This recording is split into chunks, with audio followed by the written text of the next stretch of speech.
Assalamualaikum warahmatullahi wabarakatuh. Selamat pagi anak-anak. Bagaimana kabar kalian?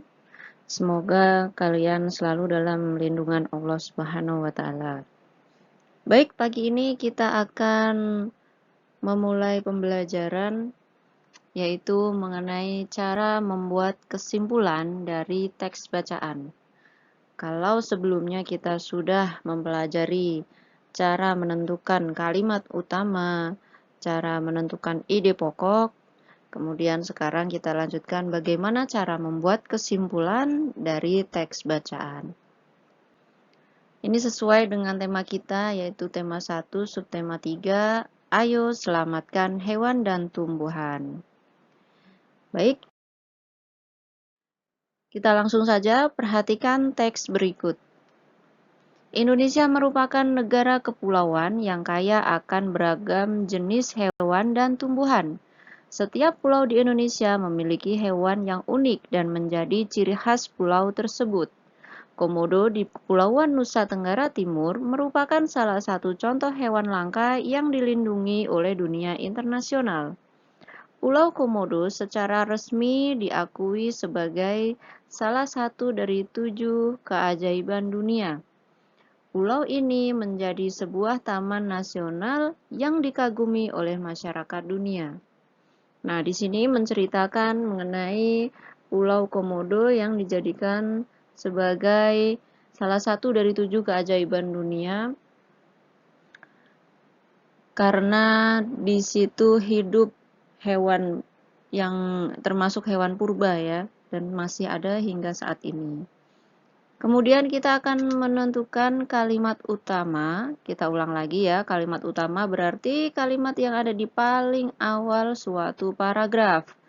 Indonesia merupakan negara kepulauan yang kaya akan beragam jenis hewan dan tumbuhan. Kemudian, ide pokok maka di sini adalah untuk lebih mudahnya. Ide pokok itu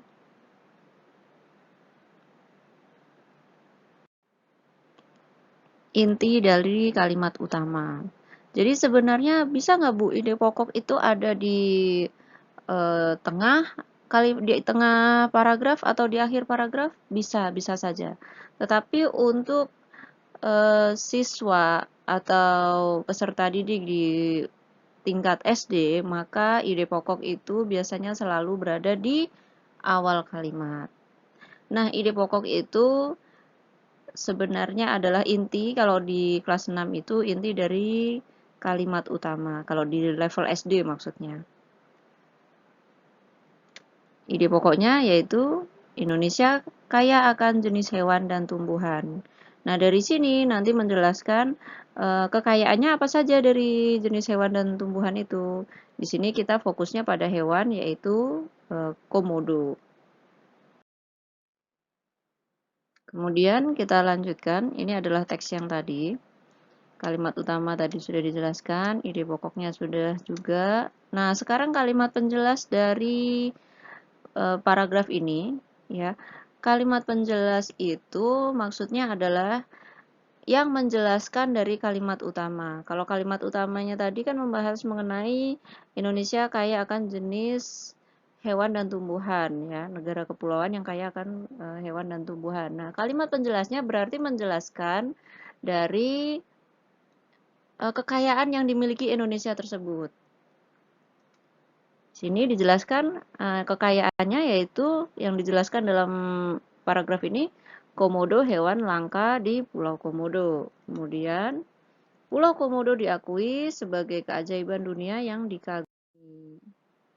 Nah, sekarang bagaimana cara menulis kesimpulannya? Kita tahu tadi di pokoknya kalimat penjelasnya apa? Nah, kesimpulannya, Indonesia kaya akan jenis hewan dan tumbuhan. Tiap pulau ada hewan khasnya.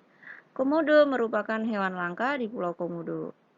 Pulau Komodo diakui sebagai keajaiban dunia yang dikagumi. Jadi kita gabungkan antara ide pokok dan kalimat penjelas ini, tetapi dengan kata-kata yang baku, ya. Kata baku itu maksudnya adalah kata-kata yang sesuai dengan ejaan. Misalnya bukan pakai kata-kata yang biasanya kita gunakan dalam pembicaraan sehari-hari. Ngapain? Enggak. Kayak begitu kan itu bukan, itu tidak baku. Kalau yang bakunya adalah sedang apa atau tidak. Nah, itu yang baku. Seperti itu. Nah, dari ide pokok dan kalimat penjelas kita gabungkan menjadi kesimpulan, ya. Seperti itu penjelasan bagaimana cara kita untuk menemukan suatu kesimpulan dari teks bacaan. Terima kasih, semoga bisa membantu dalam pemahaman kalian mengenai cara menulis kesimpulan. Nanti untuk tugasnya ada di Google Classroom. Selamat belajar dari rumah anak-anak, tetap sehat dan semangat. Wassalamualaikum warahmatullahi wabarakatuh.